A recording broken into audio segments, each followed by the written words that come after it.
But the one thing that this didn't cover is if your implants are then associated with cancer. So I took over £4,000 in cash in a little bum bag over to Turkey on my own.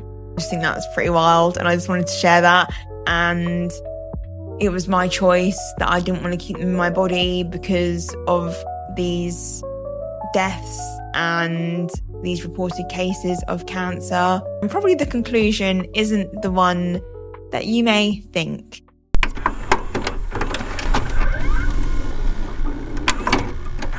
Good morning, good afternoon, or good evening. Wherever you are, whenever you're listening to this, thank you for joining me. Welcome back to Honest TV with me, Nicola, or Honest Podcast if you're listening on Spotify. I'm guessing that you're probably thinking, why am I talking about this again? Because I've already done a blog on it and I already did a podcast on this.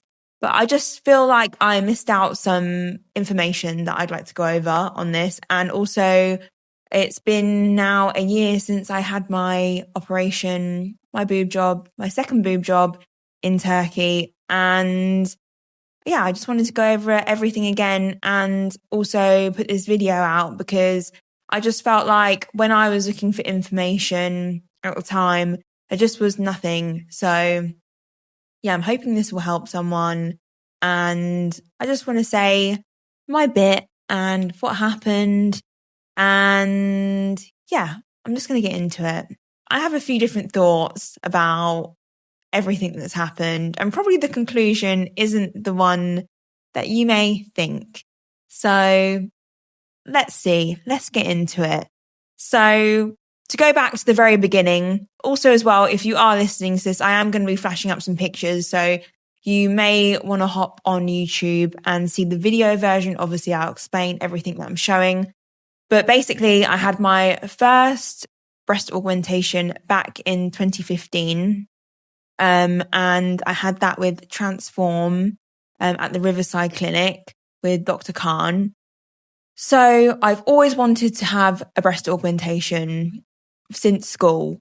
And basically, I had something called tubular breasts, which basically means that your breast tissue grows from a very small hole and you either end up with very small boobs or like very misshapen boobs.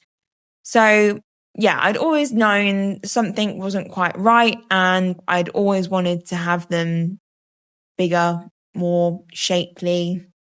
So I'd always wanted to have it done. And when I kind of got to an age where I could have it done, there wasn't really any stopping me, basically.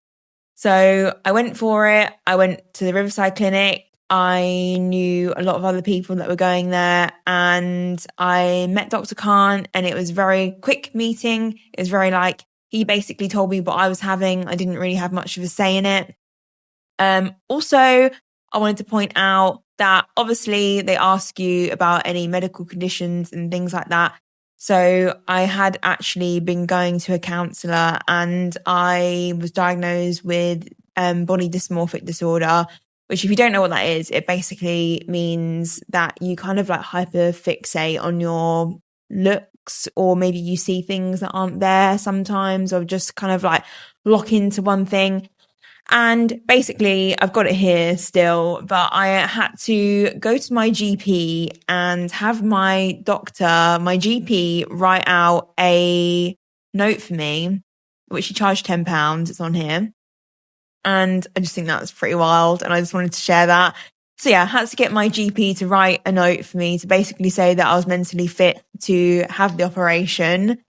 And I've still got the receipt here as well. Of the operation. So yeah, like I said, it was with Dr. Khan, and it was at the time £4,400 that I paid. And also as well, you can see here that I paid £150 for an extended warranty for 10 years. And I've got that here as well. So as you can see, and this basically was meant to cover if anything went wrong, any rupturing, anything like that they kind of, any rippling, rupturing, that they kind of warn you about before you have implants. But the one thing that this didn't cover is if your implants are then associated with cancer, which obviously they then went on to be. So I may as well have not have paid that because it is completely redundant.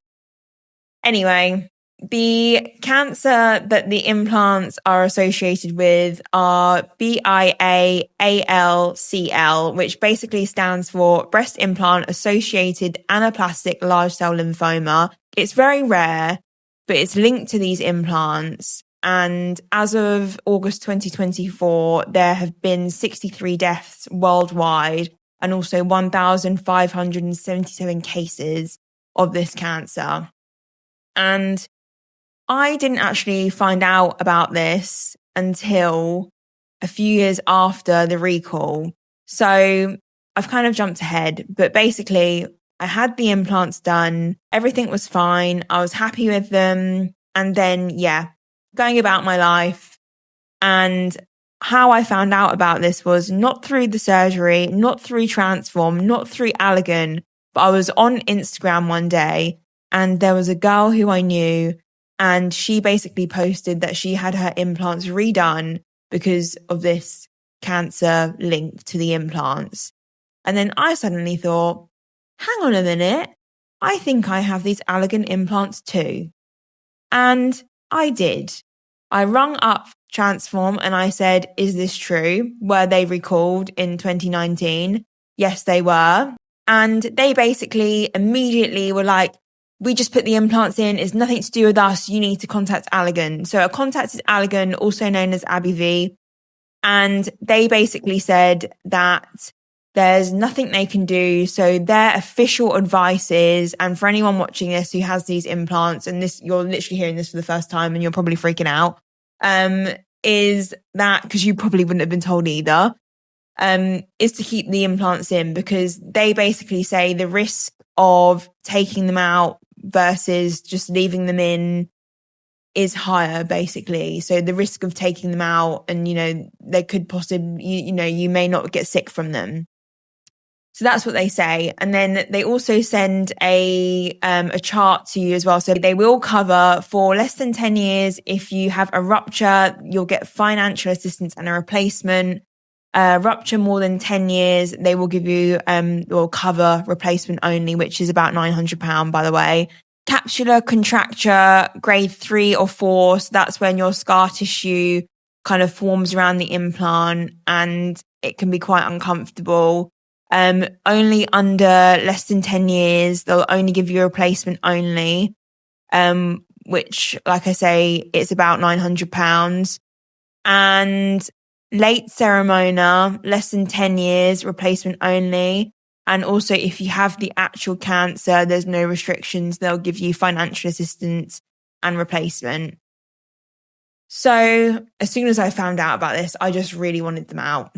I went to a few different surgeons in the UK and I did try and go back to Transform actually, but they had like a change of 3 different patient coordinators, and also the Riverside Clinic has shut down since then. So their only other clinic is in central London, which is pretty hard to get to for me from here.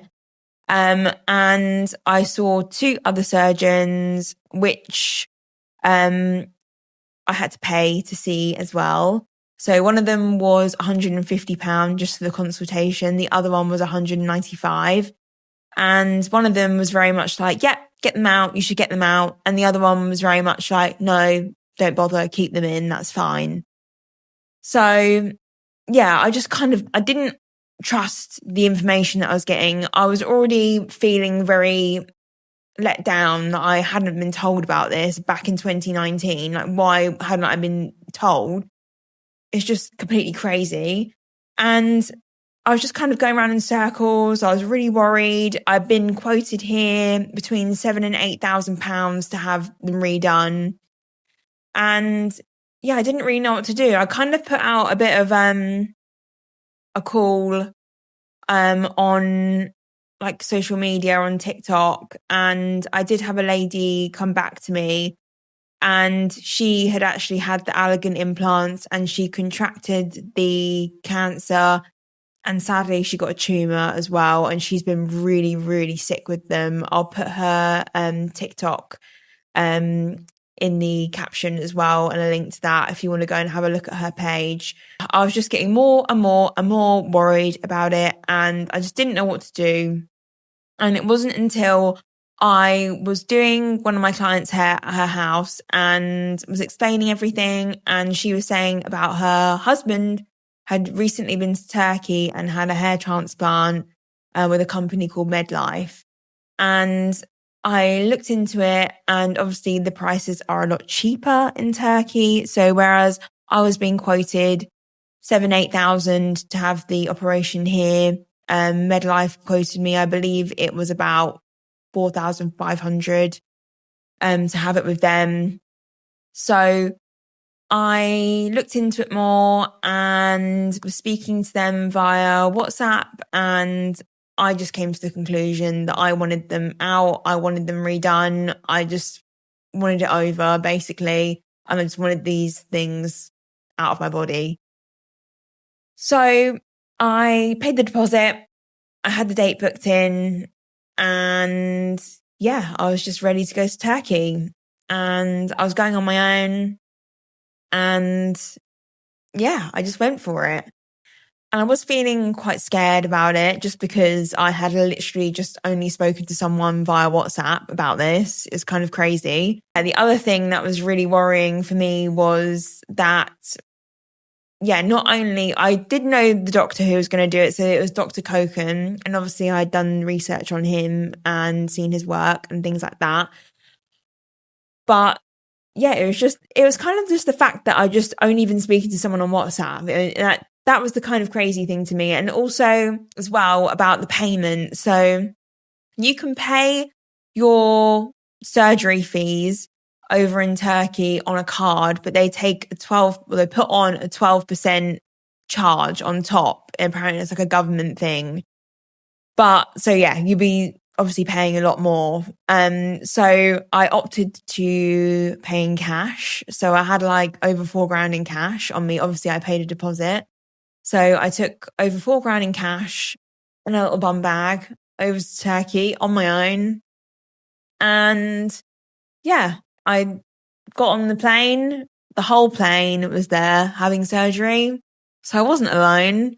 And I didn't meet a single person who was there for the first time. There was actually a lady who was her 5th time. She'd had 3 boob jobs, an eye lift thing, and a nose job. So it's very common, and I'm sure anyone watching this knows people who have been to Turkey, had operations, things like that. It is very scary because it's a different country. They speak a different language. And yeah, it's just, the whole thing was just very bizarre. Anyway, I got there, got the transfer. I was in a transfer with a few other people. They were all getting their teeth done. And got to the hotel, and yeah, it was in Izmir, and I had a lovely patient coordinator called Gizem. I still speak to her today, and she is just great.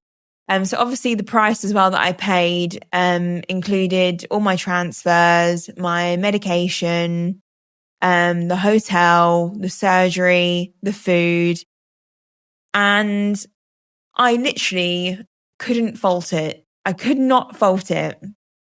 It was amazing. Everything from start to finish was amazing.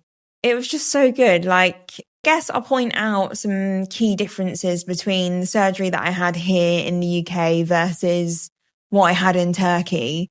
So the main differences that stuck out to me were that the consultation and just, I feel like even though I didn't speak the language, everything was explained to me so much more clearer than what it was here.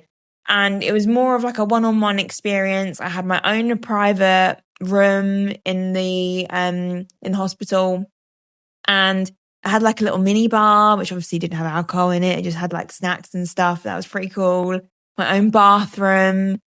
There was like nurses around constantly. I got fed 5 times, whereas in my surgery in the UK, it's a very in and out day job. I got there at 7. I was done and ready to leave at 1:30. Whereas when I had my surgery done in Turkey, I got there first thing in the morning. It was like a whole day thing. I then stayed all night and they were just amazing. Like the whole thing was amazing. Like the hospital was so clean. It was so lovely. Dr. Koken was amazing. Like, even though I didn't speak the language, it was very, like, Gizem was great. And obviously, everything that I was saying was, like, translated through her, and Dr. Koken translated through her, kind of thing. And even though, you know, it's kind of a little bit scary, it was just great. Like, just the whole thing was great. All the nurses were lovely and it was just amazing. And Dr. Koken just has like a really nice way about him. I just feel like you get a vibe for someone, and he just had like a really nice vibe. And obviously I'd seen his work and I was kind of like, knew I was in good hands. And yeah, and it's really hard to explain, but he just had a great vibe. He just had a good vibe about him. And the other main difference as well from the surgery here versus what I had in Turkey was when you wake up from your general anesthetic, you are very cold and like you're shaking. So not only did I have a private room, whereas here in the UK, I was on a ward with 3 other people and I was kicked out the same day, didn't stay over. I also was kind of just like left to kind of just shiver and shake until I just came out of it, kind of thing. Whereas when I woke up from my surgery in Turkey, I was in like a private ward. There were 2 nurses that were watching me the whole time, and they had this kind of like tube thing with like hot air that they put underneath like the sheets to like warm me up again. And it wasn't until I was like fully warm that they then took me away and put me back into like my private room. So like I thought that was really great. Also as well, because I was really kind of wanting to get at least the implant covered for my surgery, is I had to have proof that I'd had them taken out. So they even filmed the actual removal of my Allergan implants for me so I could then give that to AbbVie to then kind of recoup some of my costs. And also they gave me my implants back as well. Zem also took me to get all my medication and things like that. Again, that was all in English. Also before all of this, all my paperwork was all in English. And I was kind of worried that I'd be rushed to like sign things and things like that. But like nothing like that happened. Like it was like I could take as long as I want reading through everything, and I never felt pressured or anything like that. And yeah, I had all my medication, and that was all the instructions and things, that was all in English as well. Also they give you a like a sports bra thing, like a post-surgery bra, which again here I then had to buy that myself. That wasn't included in any of the cost or anything. So just the whole thing as a whole was just 1,000, I would say 1,000 times better than what I had here 10 years ago. So yeah, I don't really know what I was expecting, but it was just 1,000 times better, like better than I ever could have imagined. And obviously the other kind of worry is that you're not going to get that kind of like follow up of what if something goes wrong when you go home, that kind of thing. But basically, before I left Turkey, I went to see Dr. Koken at his office. He like checks everything, makes sure everything's okay, and then you get a fit to fly certificate. And obviously, you can keep in touch with them and everything via email. But I had the surgery before, and I kind of knew what to expect. And yeah, like it took me a week to recover when I was here, and so that bit kind of didn't bother me or didn't worry me so much, to be honest, because I knew I'd be okay. But yeah, kind of like any complications and things, you kind of do need to keep that in mind. A few people who were on the plane with me were actually people getting their teeth done, or that there was a guy that sat next to me and something happened or something went wrong with his teeth, and then he was going back to get his teeth fixed. And obviously it can be a bit of back and forth with teeth, especially if you're having implants and things like that. So that is something to keep in mind. And I'm in no way saying like what I did was right or this is what you should be doing. I'm just literally purely saying my experience and everything that happened to me. And I literally I can't fault MedLife. Gizem was amazing. Dr. Koken was amazing. All of his team, his staff were amazing. Google Translate was literally saving my life. And there was this nurse and she was so nice. And we were like talking through Google Translate, and I put like a little picture of what she said to me on my Google Translate. But she said something like that she wished that we could be friends or something. And it was just so cute. And they're just all amazing people. And I just had a really great time. And obviously there's loads of cats and stuff there, and I love cats. So it was just great. And yeah, all my surgery went well. I'm really happy with the results. Like I'm really, really happy with how everything turned out. But yeah, I guess that's kind of everything really. I can't fault Dr. Koken. I can't fault anything. I guess the only thing that I can kind of say is it was surgery that I basically didn't want to have. If I could have had my implants done back in 2015 and that was that kind of thing, like it's a difficult one because I could have never have foreseen that something was going to happen with the implants that I got. And the whole thing has been very, very, very stressful for me. And I kind of feel a bit silly because it is self-inflicted and I never had to have the surgery. It was not a medical requirement for me to have the surgery. It was just something that I wanted to do for cosmetic reasons. And yeah, it just so turned out that's what's happened with these particular implants. And it was my choice that I didn't want to keep them in my body because of these deaths and these reported cases of cancer. And that's my choice. But yeah, I really can't fault Dr. Koken, Gizem. They've all been really amazing. It was a really amazing experience. And yeah, I guess kind of it's a weird one because I have been asked, do I regret having my boob job? And ultimately, yes. But also, would I do it again? Would I do the whole thing again? Probably yes as well. So it's kind of a confusing one because I do sometimes think about, the money that I've spent on my implants, which is what, like close to 10 grand I've spent. And, I think of all the things I could have spent that money on and it kind of blows my mind. But ultimately, I think I'm walking around in this body every day. And ultimately, I need to be happy with how I look, how I feel. Obviously, I've had some issues in the past with body dysmorphic disorder, that kind of thing.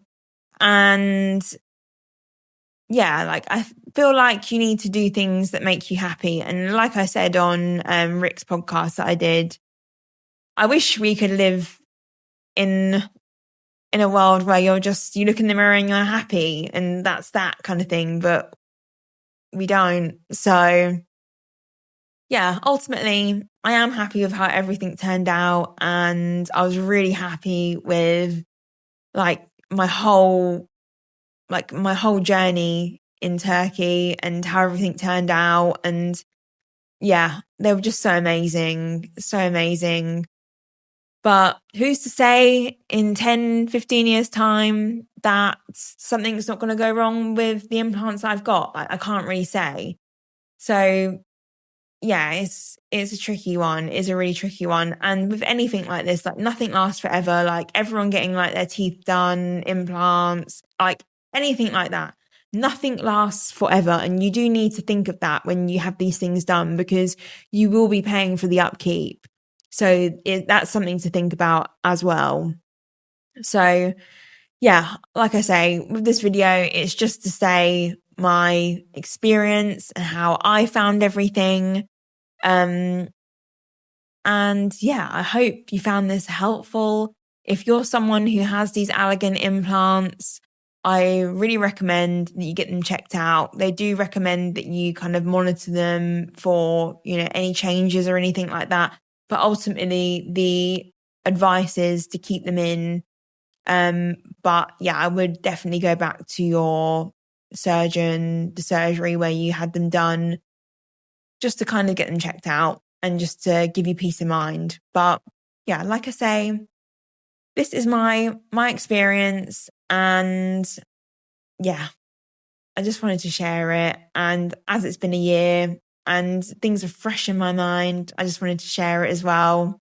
But yeah, I hope you enjoyed that. And if you have any questions for me, you can also listen to Rick's podcast that I was on. I'll put the link in the description as well if you want to listen back to that. And yeah, any questions, do just let me know. My DMs are always open. Make sure you like, share, subscribe. If you enjoyed this, give me a 5-star rating on Spotify. And I will see you on the next one.